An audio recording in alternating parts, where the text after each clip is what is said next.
I pursued the living, he says. I walked the greatest and the smallest paths in order to know its nature. Zarathustra wanted to know the nature of life.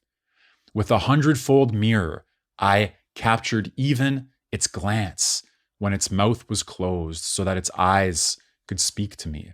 And if you remember in that earlier song when Zarathustra is talking to life and to his wild wisdom, when life was addressing Zarathustra with eyes closed, he felt like he could listen to it, like he could fathom it. But when life opened its eyes, he once again felt it was unfathomable. But here, when its mouth was closed, he captured even its glance so its eyes could speak to me. He's learned to listen to life as it speaks with its open eyes, and its eyes spoke to me.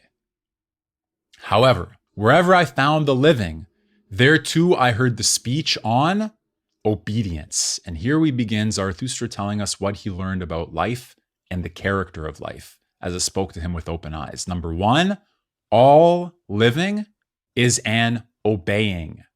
And this is the second thing I heard. The one who cannot obey himself is commanded. Such is the nature of the living.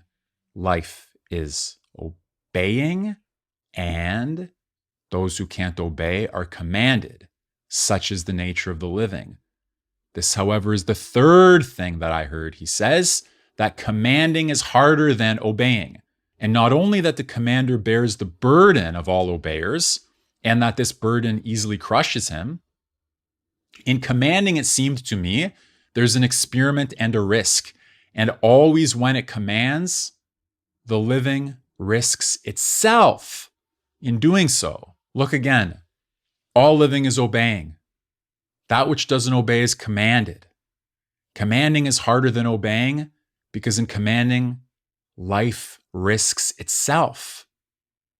Indeed, even when it commands itself, even then it must pay for its commanding. It must become the judge and avenger and victim of its own law. How does this happen? Zarathustra asks himself. What persuades the living to obey and command and still to practice obedience while commanding? Think about it this way. Zarathustra has some insight into the nature of life, and he has seen that life is obeying and commanding, and that in commanding it risks itself. Why should there be obedience and command in life? And especially, why should life risk life? How do you make sense of that? Well, momentarily, we've reached the peak of the text so far, because in this speech, Zarathustra now says, "Hear my words, you wisest ones. Check seriously to see whether I crept into the very heart of life and into the roots of its heart." Boom, boom, boom. Zarathustra has penetrated. 1, 2, 3, he's penetrated to the heart of the roots of life. Maybe. Hear my words, he says. Check seriously to see whether I crept into the very heart of life and into the roots of his heart. Did he? Well, wherever I found the living, there I found the will to power. And even in the will of the serving, I found the will to be master. The weaker, Zarathustra says, is persuaded by its own will to serve the stronger. The weak serve the strong, according to their own will, because they want to be master over what is still weaker. This is the only pleasure it's capable of renouncing, he said. So why is there service? Because service to the stronger still allows you to be master over the weaker.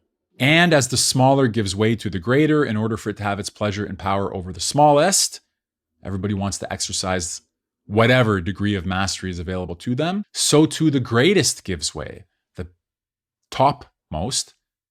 And for the sake of power, it risks life itself. Life risks life itself for the sake of power. That is the giving way of the greatest, he continues, that it is a risk and a danger and a tossing of the dice unto death. And where there are sacrificing and favors and love looks, there too is the will to be master. Wherever you have these things going on that you might misinterpret or take for something else, like sacrifice you might take for something else, service you might take for something else, giving or receiving favors you might take for something else, love looks you might take for something else.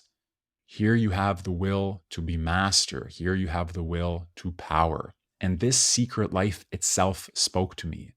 Behold, it said, I am that which must always overcome itself.